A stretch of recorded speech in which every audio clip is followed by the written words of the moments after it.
అందరికీ నమస్కారం। ఈరోజు మనం సుపరిపాలనలో తొలి అడుగులో మోడేగుంట వేగూరు రెండు ఊర్లు వెళ్ళడం జరుగుతుంది।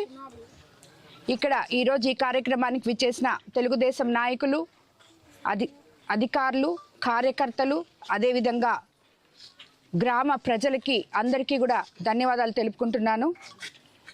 మనం ఏడాది అయిన తర్వాత ఏడాది పాలన తర్వాత ప్రతి ఇంటి తలుపు తట్టి మనసు తాకే ప్రయత్నం చేస్తున్నాం। సిబిఎన్ అంటే ఒక విజన్, ఒక అడ్మినిస్ట్రేటర్, ఒక రోల్ మోడల్ అని చెప్పి మనకు అందరికీ తెలుసు। సంక్షేమము అభివృద్ధి చంద్రబాబు నాయుడు గారు సమపాళల్లో ప్రజలకి అందిగలరని చెప్పి మీకు అందరికీ తెలుసు। ఎలక్షన్ ముందు మనం ఏవైతే బాబు షూరిటీ భవిష్యత్ గ్యారంటీ అనే కాన్సెప్ట్తో మీ అందరి దగ్గరికి వచ్చి మీకు అందరికీ ఈ పథకాలు మేము చేస్తాము అని ఇంటింటికి తిరిగి మిమ్మల్ని ఓట్లు అడగడం జరిగింది। అదేవిధంగా మీరందరూ అత్యంత భారీ మెజారిటీతో మమ్మల్ని గెలిపించి చంద్రబాబు నాయుడు గారిని ముఖ్యమంత్రిని చేశారు। నన్ను మీ కోవూరు కాన్స్టిట్యున్సీ ఎమ్మెల్యేగా గెలిపించుకున్నందుకు మీకు అందరికీ ముందుగా ధన్యవాదాలు తెలుపుకుంటున్నాను। మీకు అందరికీ తెలుసు, మనము ఎప్పుడైతే అధికారంలోకి వచ్చామో వచ్చిన వెంటనే ల్యాండ్ యాక్ట్ రద్దు చేసుకున్నాం। ఎందుకంటే మన కోవూరు కాన్స్టిట్యున్సీలో ఎంతోమంది రైతులు ఉన్నారు, సో దానికి ఎంతోమంది సంతోషించారని నాకు తెలుసు। అదేవిధంగా 1వ తేదీ నుంచి 4000 పెన్షన్, దివ్యాంగులకి 6000, డిజేబుల్ పీపుల్కి అంటే అసలే బాగలేని వాళ్ళకి 15000 ఇవ్వడం జరిగింది। దీపం 2 పథకం కింద సిలిండర్లు ఇవ్వడం జరిగింది। అదేవిధంగా మనము మత్స్యకార తీర ప్రాంతం మత్స్యకార గ్రామాలైన మనకి వేట నిషేధ సమయంలో ప్రతి ఒక్కరికి కూడా 20,000 ఇవ్వడం జరిగింది।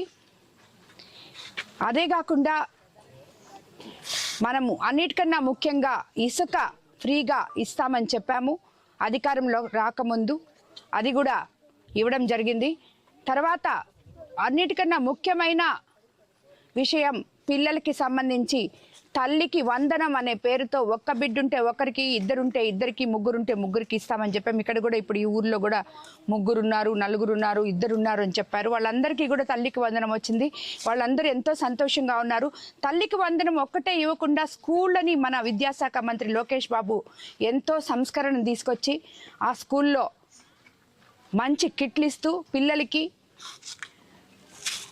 సర్వేపల్లి రాధాకృష్ణ కిట్లు ఇస్తూ యూనిఫామ్ కానీ, బుక్ కిట్స్ కానీ, బ్యాగ్స్ కానీ అన్నీ అందివ్వడం జరిగింది। డొక్కా సీతమ్మ పథకం కింద మధ్యాహ్న భోజనం పథకం కింద సన్న బియ్యంతో వాళ్ళకి భోజనం ఇవ్వడం, బలానికి రాగి జావ కూడా ఇవ్వడం జరుగుతుంది। సో అదేవిధంగా ఒకే క్లాస్కి ఒకే టీచర్ అనే కాన్సెప్ట్తో విద్యా వ్యవస్థలో ఎన్నో సంస్కరణలు తీసుకొస్తున్నారు మన పిల్లల భవిష్యత్తు దృష్టిలో పెట్టుకొని। అందుకు లోకేష్ బాబుకి ధన్యవాదాలు తెలుపుకుంటున్నాను। అదేవిధంగా గుంటలు పడిపోయిన రోడ్లు అసలు తట్టడి మట్టు కూడా వేయకుండా గడిపేసిన ఆ గుంతలు రోడ్లను ఈరోజు మనం పవన్ కళ్యాణ్ గారి ఉప ముఖ్యమంత్రి పవన్ కళ్యాణ్ గారి ద్వారా పల్లె పండుగ అనే పేరుతో రోడ్లు వేసుకున్నాం। ఎన్ఆర్జీఎస్ ఫండ్స్తో 15th ఫైనాన్స్తో ప్రతి ఊర్లో కూడా ఏదో ఒక రోడ్డు కాలువలు మొదలు పెట్టాం। నాకు తెలిసి మీ ఊర్లో కూడా వేసాం। అలాగే రాబోయే రోజుల్లో అందరికీ అన్నదాత సుఖీభవ ఈ నెల ఇవ్వబోతున్నారు। ఆగస్ట్ 15వ తేదీ ఉచిత బస్సు మహిళల కోసం ఇవ్వబోతున్నారు। మహిళలకి బస్సు ఇచ్చిన వెంటనే ఆటో డ్రైవర్లకి కావాల్సిన ఇది ఇవ్వబోతున్నారు, వాళ్ళకి చెప్పిన వేతనం కూడా ఇవ్వబోతున్నారు। అదేవిధంగా లోకేష్ బాబు ఐటీ మినిస్టర్గా ఎంతోమంది యువత చదువుకొని ఉద్యోగాలు లేక ఈరోజు ఉన్న వాళ్ళకి మన రాష్ట్రంలో ఉద్యోగాలు వచ్చేటట్టు చేస్తున్నారు। ఎంపీ వేమిరెడ్డి ప్రభాకర్ రెడ్డి గారి సహకారంతో మనం కూడా మన కోవూరు కాన్స్టిట్యున్సీలో షుగర్ ఫ్యాక్టరీ అయితేనేమి, అదేవిధంగా మనకి ఈ ఇఫ్కో ల్యాండ్స్లో అయితేనేమి పరిశ్రమలు తీసుకొచ్చి ఎంఎస్ఎంఈ పార్కుల ద్వారా ఇక్కడ ఉన్న యువతకు అందరికీ కూడా ఉద్యోగ అవకాశాలు కల్పించేటట్టు మనము ప్రయత్నాలు చేసుకుంటున్నాం। ఎందుకంటే మనం అధికారంలోకి వచ్చి 13 నెలలే అయింది, మనకి ఇంకా 4 సంవత్సరాలు ఉంది। కాబట్టి 4 సంవత్సరాల్లో తప్పకుండా మీకు ఇచ్చిన కొరవ మాటలన్నీ కూడా నిలబెట్టుకుంటామని చెప్తున్నాను। ముఖ్యంగా ఈ ఊర్లో గ్రామస్తులకి ఇప్పుడే చెప్పారు శ్మశానం లేదని చెప్పి, ఎట్టి పరిస్థితుల్లో కూడా ఎలక్షన్ ముందు కూడా మనం శ్మశానాలు ఇస్తామని చెప్పడం జరిగింది. ఇప్పుడు ఇక్కడ వీళ్ళకి చెప్పి కూడా నేను చాలా రోజులు అయింది, మురళి అన్న వాళ్ళకి ఇక్కడ సైటు ఎక్కడో ఒక దగ్గర ఐడెంటిఫై చేయండి అని. ఇక్కడ ఈ కాలనీలో ఇక్కడే దగ్గరలో ఉందన్నారు. తప్పకుండా అన్న దాన్ని ముందు మీరు ఏం చేయాలో మనం నాకు చెప్పి దాన్ని వాళ్ళకి ముందు శ్మశానం ఏర్పాటు చేసేవండి. అలాగే గ్రామ ప్రజలకు కూడా అసలు మోడేగింటలో శ్మశానమే లేదంటున్నారు. గ్రామ ప్రజలకు కూడా ఎక్కడ ఇవ్వాలో చూసి వాళ్ళకు కూడా అందుబాటులోకి తీసుకొస్తామని మీకు అందరికీ తెలియజేసుకుంటున్నాను. కాబట్టి మనం అందరము కూడా చంద్రబాబు నాయుడు గారు ప్రభుత్వం మంచి ప్రభుత్వం, పేద ప్రజల ప్రభుత్వం, పేదలకి మంచి చేయడానికే మేమంతా ఇక్కడ ఉన్నాం. సేవ చేయడానికి రాజకీయాల్లోకి వచ్చిన వాళ్ళం. మీకు ప్రతినిత్యం అందుబాటులో ఉంటాం. అదేవిధంగా లోకేష్ బాబు చెప్పినట్టు కార్యకర్తే అధినేత అనే దానికి మన పార్టీ ఎంతో ఇంపార్టెన్స్ ఇస్తుంది. ప్రతి కార్యకర్త గత 5 సంవత్సరాల్లో కష్టపడి పాటుపడిన ఏ కార్యకర్తను విస్మరించేది లేదు.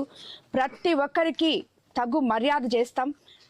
వాళ్ళకి ఇవ్వవలసిన మర్యాద తప్పకుండా ఇస్తాం. అదే కాకుండా మీరందరూ కూడా ఎవరైనా కూడా కొత్త పాత కలయికలు అనేవి ఉంటాయి, కొన్ని రోజులు ఉంటాయి, కొన్ని మనస్పర్ధలు ఉంటాయి. అవన్నీ కూడా మనసులో పెట్టుకోకుండా అలకలు లేకుండా మీరందరూ కలిసి మెలిసి మీ ఊరు కోసం పాటుపడాలని, మీకేమైనా సమస్య ఉండి మీకు నాయకులు మీకు అందుబాటులోకి రాకపోతే మీరు నేరుగా వచ్చి నా దగ్గర వచ్చి మీ సమస్యలు చెప్పుకోవచ్చని, వెంటనే ఆ సమస్యలు తీర్స్తామని కూడా మీ అందరికీ తెలియజేసుకుంటున్నాను.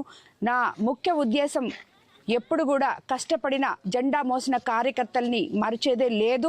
వాళ్ళకి తప్పకుండా తగు స్థానం కల్పిస్తానని చెప్పి మీ అందరికీ మాటిస్తున్నాను. ఇది మాట మాత్రమే కాదు, తప్పకుండా ఇది మన తెలుగుదేశం ప్రభుత్వం, లోకేష్ బాబు గారు, చంద్రబాబు నాయుడు గారు ఏ విధంగా అయితే మీకు మాట చెప్తున్నారో దాన్ని నేను అనుసరిస్తానని చెప్పి కూడా మీకు మాటిస్తున్నాను.